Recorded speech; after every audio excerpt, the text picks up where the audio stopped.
So he had the glass slipper, and he couldn't remember what her foot looked like, or even like her skin tone or her hair. Why would he have been looking at her feet? He wasn't staring at her feet. The dress covered her feet. That's true. Was he not looking at her in the eyes the entire time they were dancing? But there's nothing he could have pinpointed.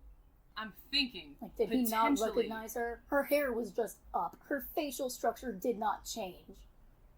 I'm thinking that, like, instead of it being, like, he couldn't recognize her after dancing with her all night, I think it's more like a super thing. Like, the superpowers of, like, the tiny mask is magical and hides you. Because even her, like, stepsisters and stepmother didn't recognize her. They were just like, she looks vaguely familiar. They couldn't tell it was the person they had been seeing every day for the past 12 years. Ah, okay.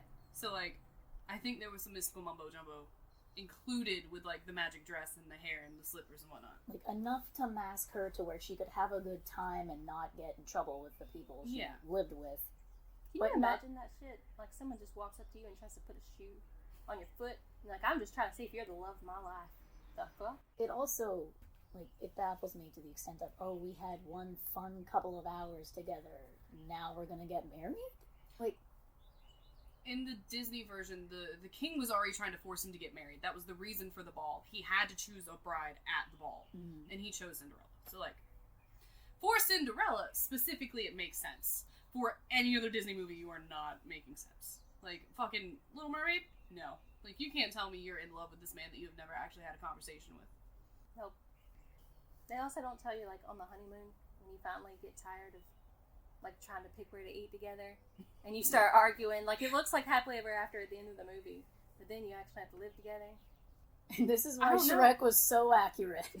The sequel was immediately going into, we're going to meet the parents, and they're bickering in the car. Like, but, like, in the Disney movies, like, they've known each other for a week tops, so when they hit that honeymoon at the end of the week, it's still very much a honeymoon phase of, we'll do whatever you want to do, pumpkin, or, like, no, we'll do what you like. Exactly. So, like, their honeymoon phase would be fantastic, but the second they get back and they have obligations, torn to shreds. Yeah.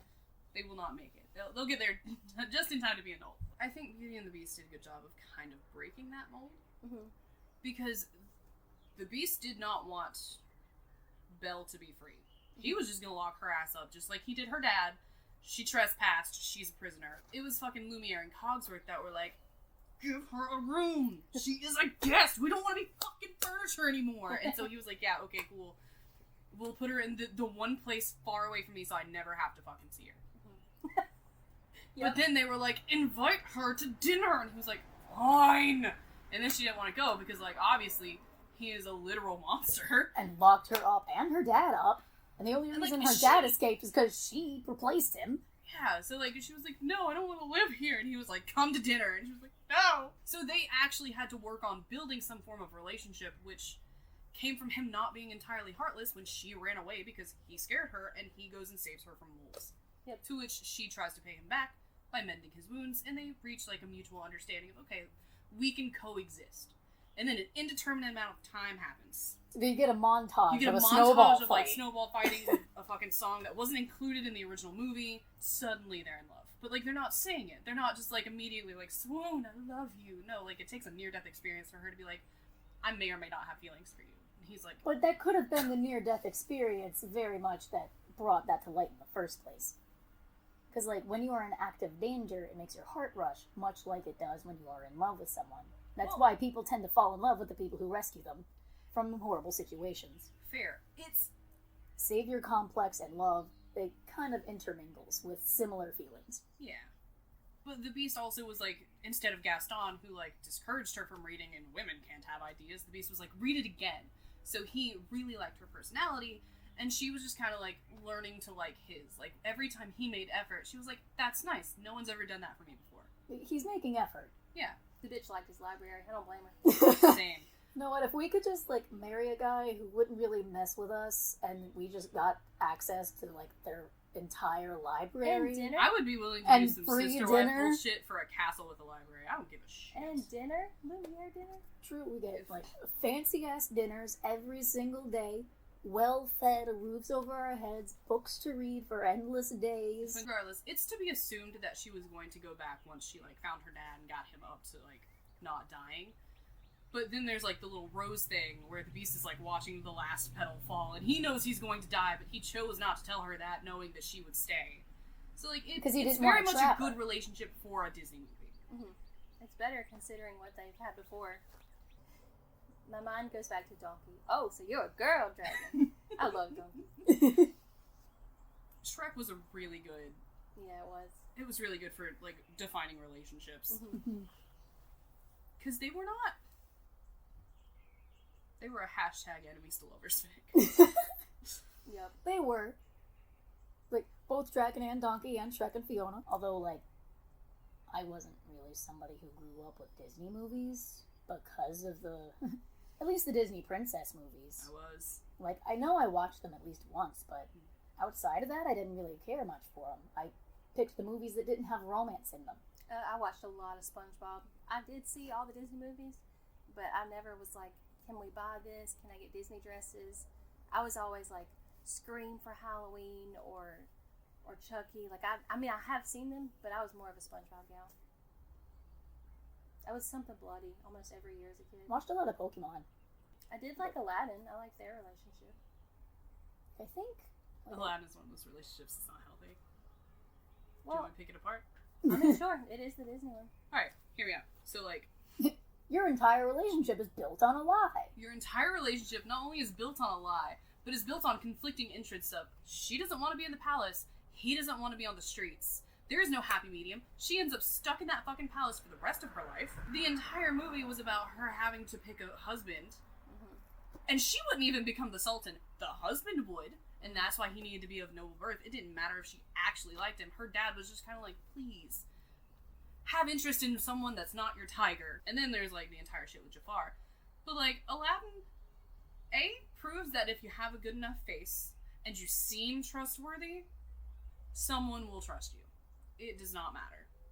And he snuck in everywhere. He snuck in everywhere. He manipulated her into trying to think that he was not the guy from the market. But she knew. She stared at him and was like, oh, yeah, you're the kid from the market. And he's like, no. And then when she's like, come clean, he lies again. But also, I still can't watch Aladdin anymore since I noticed it looks like he's wearing the wrong color foundation. Like, Jafar's neck and face, not blended. Yeah. He did not watch a blending tutorial. And then there's the entire thing with Jasmine and Jafar at the end, and that's not okay. Yeah. Really weird. Which, I mean, he is the villain. It is to be expected, but, like, that didn't make me happy about it. Yeah. Like, Lilo and Stitch, though. Nani got a good dude. And they weren't even dating. Yeah, they weren't even dating. David was where it was at. Like, David is the type of guy who, if Nani went to him and said, hey, I need to have a fake boyfriend for this thing I've got to go do, David would be like, alright, cool, when do I need to be there? Yeah. Like, or what was it, Bleakley? Pleakley. That was a good housewife. Pleakley was a good housewife. Pleakley just wanted to fit in. I think the main Disney movie I've watched that at least had a little bit of romance to it, that I can still watch and enjoy to this day, is the Aristocats. So everybody wants to be a cat. Because a cat's the only cat who knows where it's at. Do you think it's because they can't kiss? Maybe. One of the things I do like about Disney movies, and the way they portray relationships, in most cases, they don't make the characters so codependent on the love interest that they can't have other friends. Like, you look at, like, Tiana still has Charlotte. I love Tiana. Like, and I love Charlotte. I love Tiana and Charlotte's relationship. But, like, you don't usually see the entire, like, you can't be friends with that person, or you need to have all your focus on me in the Disney movies. Like, for as shitty as some of the relationships are, or unhealthy, they don't focus on that level of unhealthy behavior. Yeah. And I think that's really nice. The friend is normally like, you should go for it. Or helps them pick out an outfit, you know?